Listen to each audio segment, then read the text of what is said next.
السلام علیکم۔ نیا دور کے ساتھ میں ہوں سبیع الحسنین۔ ناظرین، بالآخر سپریم کورٹ نے دو اہم ترین کیسز سماعت کے لیے مقرر کر دیے ہیں۔ ایک کیس ہے سویلینز کے ٹرائل کو، سویلینز کا جو ملٹری کورٹس پہ ٹرائل ہو رہا ہے اس کے خلاف درخواستیں ہیں، اس کو سماعت کے لیے مقرر کر دیا ہے۔ اور دوسرا، عام انتخابات میں تاخیر اور ڈیجیٹل سینسس کا جو نتائج ہیں وہ جو چیلنج ہوئے تھے، ان درخواستوں کو سماعت کے لیے مقرر کیا ہے۔ ملٹری کورٹس کے حوالے سے جو کیس ہے اس کو جسٹس اعجاز الاحسن کی سربراہی میں 5 رکنی بینچ سنے گا، جبکہ انتخابات کا معاملہ چیف جسٹس قاضی فائزہ 3 رکنی بینچ کی سربراہی کریں گے اور وہ بینچ سنے گا۔ میرے ساتھ موجود ہے سینئر صحافی جانزیب عباسی، ایکسپریس نیوز سے وابستہ ہے۔ ان سے چل کر ان دونوں کیسز پہ بات کرتے ہیں۔ جانزیب عباسی، یہ بتائیں کہ اب جو بینچ کی کمپوزیشن ہوئی ہے، جسٹس اعجاز الاحسن ہیں ملٹری کورٹس والے معاملے میں، اور اس کے ساتھ ساتھ جسٹس منیب اختر ہے، جسٹس مظاہر علی اکبر نقوی ہیں، یہ وہ ججز ہیں جو پی ٹی آئی کو ریلیف دیتے رہے ہیں ماضی میں بھی اور عمر عطا بندیال کی ریٹائرمنٹ تک بھی۔ اب ملٹری کورٹس کا کیس ہے اور پاکستان تحریک انصاف بھی پٹیشنر ہے ملٹری کورٹس کے خلاف، جسٹس جواد خواجہ بھی پٹیشنر ہیں۔ تو کیا یہ ان ججز کے لیے یہ ایک ٹیسٹ کیس نہیں ہے؟ بہت شکریہ سبھی، بہت اہم کیس ہے۔ میں اس کو شاید ٹیسٹ کیس تو اس لیے نہیں کہتا کیونکہ عدالتوں نے انصاف کرنا ہوتا ہے اور آئین و قانون کے مطابق۔ اب اگر سپریم کورٹ یہ سمجھتی ہے کہ عام شہریوں کا فوجی عدالتوں میں ٹرائل نہیں ہو سکتا تو وہ اس کے اوپر ججمنٹ دے دے، اور اگر یہ سمجھتی ہے کہ ٹرائل اس نوعیت کے واقعات ہیں 9 مئی کے کہ جس کے سبب ٹرائل ہو سکتا ہے سویلین کا فوجی عدالتوں میں، تو پھر ٹھیک ہے، آپ ان کا ٹرائل کر دیں۔ تو یہ بنیادی طور کے اوپر اگر ہم بات کریں تو یہ وہی بینچ ہے جو پہلے بھی اس کیس کو سن چکا ہے۔ آپ کو یاد ہوگا کہ جب سٹارٹ میں سابق چیف جسٹس عمر عطا بندیال نے بینچ تشکیل دیا تھا، وہ شروع میں 9 ججز پر مشتمل بینچ تھا، جس میں جسٹس قاضی فائز عیسیٰ بھی تھے، جسٹس سردار طارق مسعود بھی تھے، جسٹس منصور علی شاہ صاحب بھی تھے، کیونکہ اس وقت practice and procedure case decide نہیں ہوا تھا، صرف ایک اسٹے آرڈر تھا۔ جی تو پہلی ہی ہیئرنگ کے اوپر جسٹس قاضی فائز عیسیٰ نے کہا کہ جب تک پریکٹس اینڈ پروسیجر ڈیسائیڈ نہیں ہو جاتا اس وقت تک میں تو اس بینچ میں نہیں بیٹھ سکتا، کیونکہ یہ آرٹیکل 184(3) کے تحت درخواستیں آئی ہیں۔ وہ کھڑے بھی ہو گئے تھے جی اور پھر اس کے بعد جسٹس سردار طارق مسعود صاحب نے بھی جسٹس قاضی فائز عیسیٰ کی پوائنٹ آف ویو کی حمایت کی تھی۔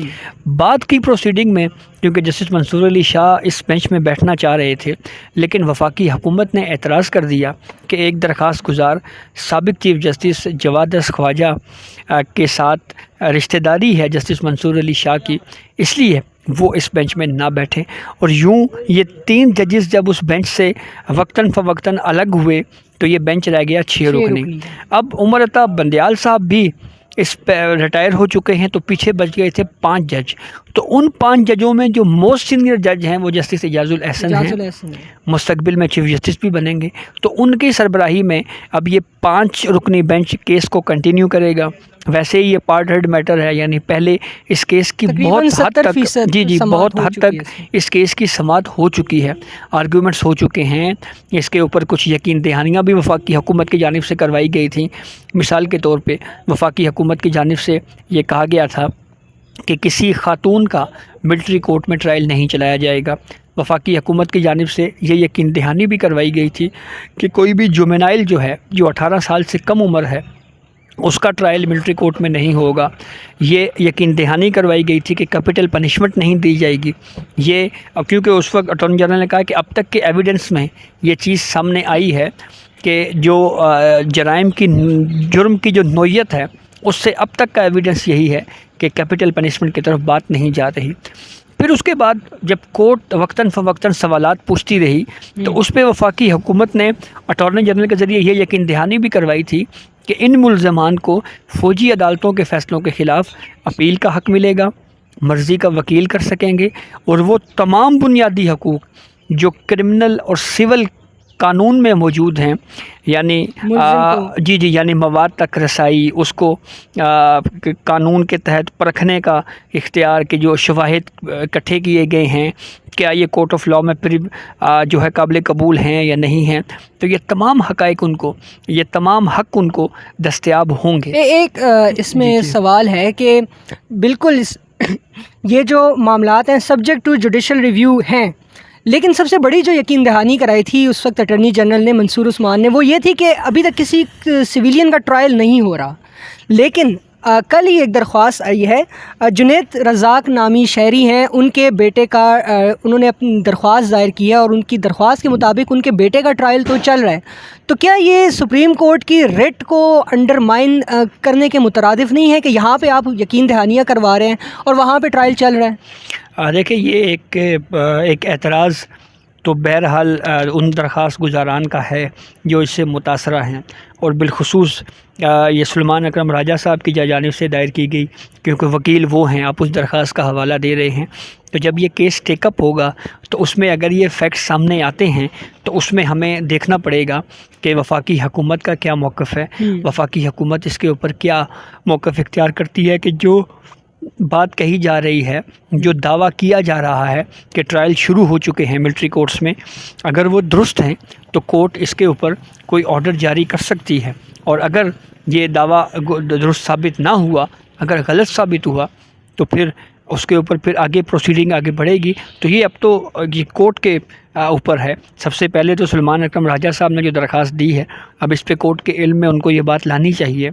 کہ آپ نے کہا تھا کہ آپ کے علم میں لائے بغیر یہ ٹرائل شروع نہیں ہوگا، لیکن ٹرائل شروع ہو چکے ہیں، تو اس کے اوپر حکومت کیا موقف اختیار کرتی ہے۔ اور اگر حکومت نے یہ کہہ دیا کہ جی ایسا کوئی ٹرائل شروع نہیں ہو رہا، اور پھر اس پہ چیزیں الگ ہوں گی، لیکن وفاقی حکومت نے بہرحال یہ ضرور کورٹ میں بذریعہ اٹارنی جنرل بتایا تھا کہ ان کو میڈیکل کی سہولت مل رہی ہے، اچھا کھانا مل رہا ہے، پھر اس کے بعد پراپر جانچ ہو رہی ہے، اور اچھے ماحول میں ان کو رکھا جا رہا ہے۔ لیکن بہرحال قید تو قید ہی ہوتی ہے، اور سپریم کورٹ آف پاکستان اب اس کیس کو کیسے ڈیسائیڈ کرتی ہے، کیونکہ ملٹری کورٹس ظاہری بات ہے ایک سویلین کا فوجی عدالت میں ٹرائل، اس کو کوئی اچھے نظیر کے طور پہ یا ایک اچھی مثال کے طور کے اوپر پیش نہیں کیا جا سکتا۔ بالکل بالکل۔ اچھا، یہ جو شروع میں نے ٹیسٹ کیس کہا، وہ میں نے اس تناظر میں کہا تھا کہ ماضی میں اسٹیبلشمنٹ اور جوڈیشری سیم پیج پہ تھے، اور ان کی حمایت سے ہی یہ جو ججز ہیں، جو ابھی جسٹس اعجاز الاحسن ہیں، جسٹس منیب اختر ہیں، یہ پی ٹی آئی کے حق میں ان کو ریلیف دیتے رہے۔ اب جو ہے تو معاملات بالکل مختلف ہو چکے ہیں۔ اب کم از کم عمر عطا بندیال تک اسٹیبلشمنٹ جوڈیشری کے ساتھ نہیں تھی، اور اب ملٹری کورٹس کا معاملہ ہے، پی ٹی آئی کے فیورٹ ججز ہیں یہ جسٹس منیب اختر، جسٹس عائشہ ملک، جسٹس اعجاز الاحسن۔ تو اس لیے میں نے ٹیسٹ کیس کہا تھا، ان کے لیے ٹیسٹ کیس یہ ہے کہ اب انہوں نے کس طرف جانا ہے۔ ملٹری کورٹس کے حق میں فیصلہ کرنا ہے تو پھر پی ٹی آئی ناراض ہوتی ہے، اور اگر پی ٹی آئی کو خوش کرنا ہے تو پھر وہاں پہ اسٹیبلشمنٹ اور فیڈرل گورنمنٹ ہے۔ اس تناظر میں میرا ویو بالکل کلیئر ہے۔ ہم یہ نہیں کہہ سکتے کہ کون سا جج کس کا فیوریٹ ہے، ہم یہ نہیں کہہ سکتے کہ جسٹس اعجاز الاحسن صاحب یا جسٹس منیب اختر صاحب جو ہیں وہ پی ٹی آئی کے فیوریٹ ہیں یا پی ٹی آئی ان کی فیوریٹ ہے۔ دیکھیں، قانون کے مطابق انہوں نے فیصلہ کرنا ہے۔ ہاں، ان کا ویو کیا ہے، جوڈیشری کے اندر جو اختلاف ہے، جو اختلافی آراء ہے، وہ اسی کو ہی تو انڈیپینڈنس آف جوڈیشری کہتے ہیں۔ اگر ایک فیصلہ سپریم کورٹ نے دیا تو اس کو پھر جانچنے کے لیے اب 184(3) کے فیصلے کے خلاف اپیل کا حق موجود ہے۔ تو اگر ان 5 ججز کا یہ ویو ہوا کہ فوجی عدالتیں درست ہیں، ان کے یہ کرائٹیریا ہے، تو پھر اپیل میں ہو سکتا ہے وہ فیصلہ تبدیل ہو جائے، اور اپیل میں یہ کہا جائے کہ ان 5 ججز کا فیصلہ درست نہیں تھا۔ تو یہ چیزیں جو ہے وہ وقت کے ساتھ ساتھ تبدیل ہوتی رہتی ہیں۔ تو اس میں میں تو دیکھیں نا، اب آپ یہ کہہ رہے ہیں، لیکن میرے خیال میں تو یہ بینچ بہت اچھا ہے۔ اس بینچ میں وہ ججز ہیں جن کی ایک لیگیسی ہے۔ مثال کے طور پہ جسٹس اعجاز الاحسن صاحب ہیں، وہ بہت بڑے کیسز سن چکے ہیں، پاناما کیس سن چکے ہیں، پھر اس کے بعد جو فیک اکاؤنٹس کیس ہے وہ سن چکے ہیں، اور اہم کیسز میں جسٹس اعجاز الاحسن صاحب رہے ہیں، جسٹس منیب اختر صاحب ہیں، جسٹس مظاہر علی اکبر نقوی ہیں، عائشہ ملک ہیں، فل کورٹ میں رہے، پھر اس کے بعد دیگر اہم کیسز سنتے رہے۔ جسٹس مظاہر علی اکبر نقوی صاحب تو جب یہ لاہور ہائی کورٹ میں تھے تو اس وقت آپ کو یاد ہوگا جو مشرف ٹریزن کے کیس کورٹ تھی اس کے حوالے سے بھی ایک فیصلہ دے چکے ہیں۔ جسٹس عائشہ ملک ہیں، وہ بھی ایک بڑی ایک اچھی جج ہے، تو اب یہ ان کے اوپر ڈیپینڈ کرتا ہے کہ وہ اس کیس کو کس طرح لے کے چلتے ہیں۔ ہاں، اگر کوئی فیصلہ آیا تو فیصلہ تو پبلک پراپرٹی ہوتی ہے، اس کے اوپر ہم تنقید بھی کر سکتے ہیں، اس کے اوپر آواز بھی اٹھا سکتے ہیں اور بات بھی کر سکتے ہیں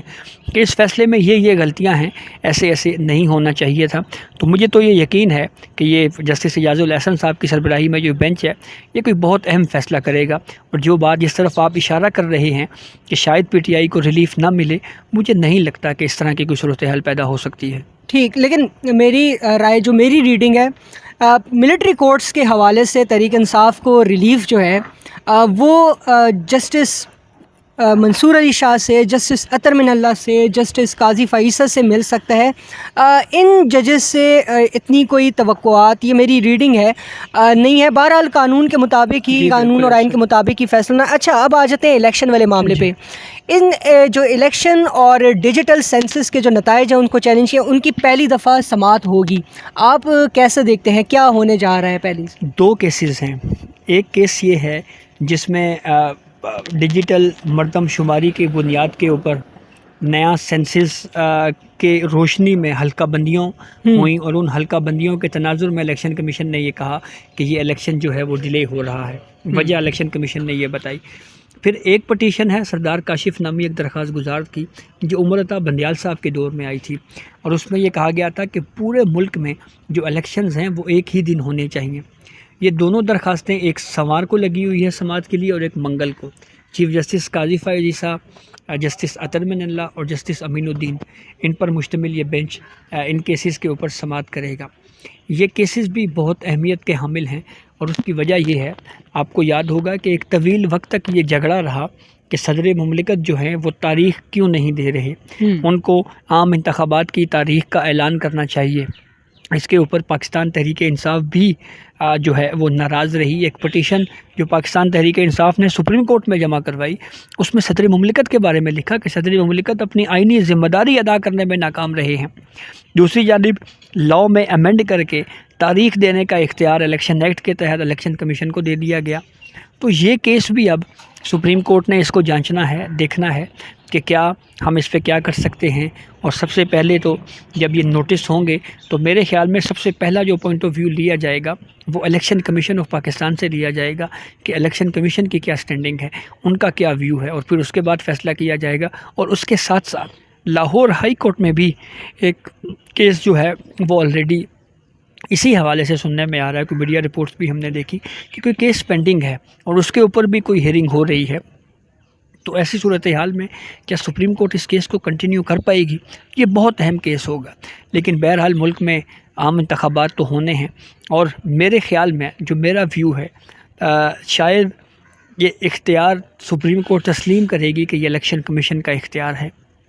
کہ وہی جو ہے وہ شفاف اور آزادانہ انتخابات کروائے۔ 90 دن کی حد بھی بالکل درست بات ہے، آئین بالکل واضح ہے، پہلے ہی تاخیر ہو چکی ہے، تو اس کو سپریم کورٹ کیسے ایڈریس کرتی ہے، یہ بہت اہم کیس ہوگا۔ بہت شکریہ جانزیب عباسی۔